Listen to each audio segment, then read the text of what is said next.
Yield back. Dr. Conaway, you are recognized for 5 minutes, or 7 minutes, I'm sorry. Thank you, Mr. Chairman, and thank you, Secretary Collins, for being here today and answering questions. In the interest of time, I'm going to ask you a series of yes or no questions, just in the interest of time.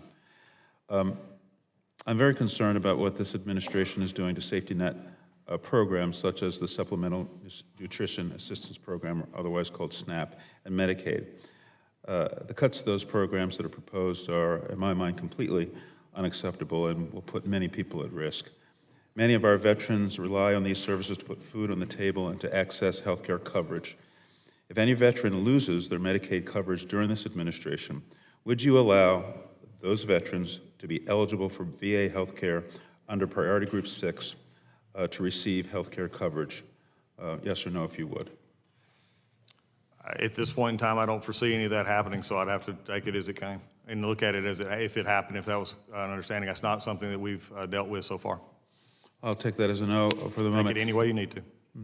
If any veteran loses their nutrition benefit during this administration due to change in the law, as you know, there are some drastic proposals out there in my view, would you be open to directing the VA to provide cash subsidies for those veterans who've lost that important food security program? Veterans are exempt from the SNAP work requirements. They're not included in these issues.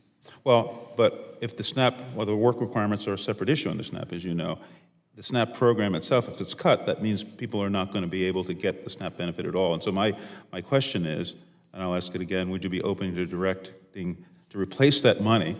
You have the authority to do this with cash subsidies to make sure that veterans are not food insecure. But veterans are not a part of the program that's been described as what is passed. But yet they're on SNAP. I'll move on. So they'll continue to get their SNAP program. Well, if the program is cut by $230 billion. So let me just move on. I appreciate it. What do you intend to do about veterans who can't? Well, let me move on. I have significant concerns regarding DOGE's access to VA data. Specifically, I'm worried about their access to sensitive personal veteran data.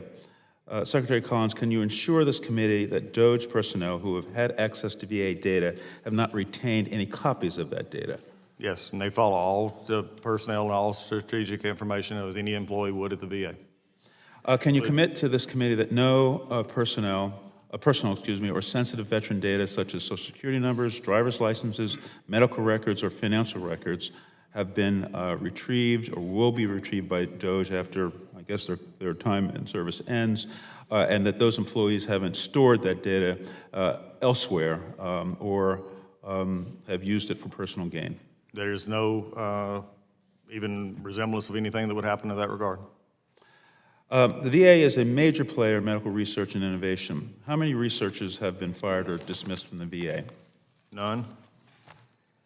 How many research projects and studies have been impacted due to the firing of researchers? We have a lot of reports about clinical trials not being disrupted or being canceled or otherwise postponed or paused. Dr. Conway, I'm not trying to evade your question, but I do need to draw a distinction here. Are we discussing research trials or are we discussing clinical trials? Clinical trials. Okay, clinical trials. There's no clinical trials has been halted. Now, if there have been other issues that may have done it, but none has been canceled of the research trials. I mean, the clinical trials. Let me also say something, and I want to get this out because it's important. There's over 1,500 clinical trials going on right now, and of which this is hopefully not going to shock you, but did you realize that we have no centralized control over those clinical trials? I have no idea. No one person is overseeing those. So to get those information and to find out what's going on some of those, we have nobody that's actually over those, but yet we have 1,500 that are actually going on currently. I suspect many of those trials, because I work in this area, have worked in this area, are probably being done through research grants through universities that are testing various new proposed new drugs and the like, and they're being run there. But I take your point that you might not have knowledge of them within the VA itself. Some of the information, and just for the record, I would provide you with some of the estimates stakeholders have given us.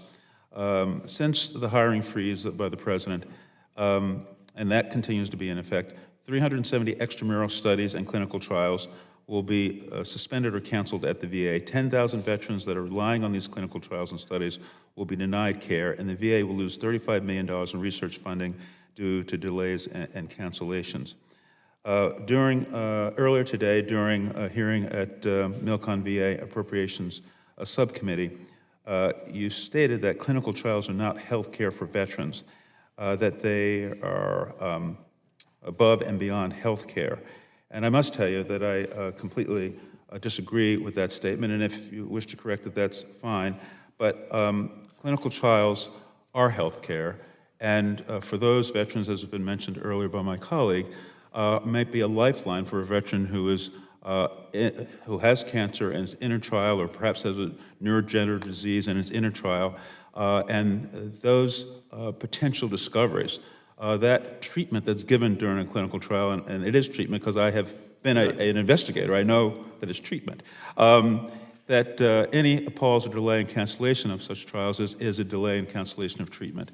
So are you taking any steps to ensure that veterans who lost access to clinical trials will still receive the care that they need? Yes, and I would appreciate the opportunity to clarify, because my words were taken out of context, and I think when you have to have proper context, what I said was, because I'm having to also deal with a lot, Doctor, about people who are lying about what we're doing, in all honesty. And so when you get to the point where I've had many people come up and say, dealing with research or dealing with clinical trials, saying they've lost all access to health care. This was their wording, all access to health care. That's just, I'm with you on this. It is not. It is a part of health care, but it is not, they didn't lose their access to their primary care physician. They didn't lose their access to anything else. And even if it's true, we did not cancel any of the clinical trials. And as we move forward on that, we're going to continue to do that, because they have actually provided a great deal of service to not only our veterans, but outside that veteran organization as well. And the same is true with that no research trials have been canceled. That's one of the reasons we put the pause in that we did as well for that. Thank you, Mr. Secretary, and thank you, Mr. Chairman.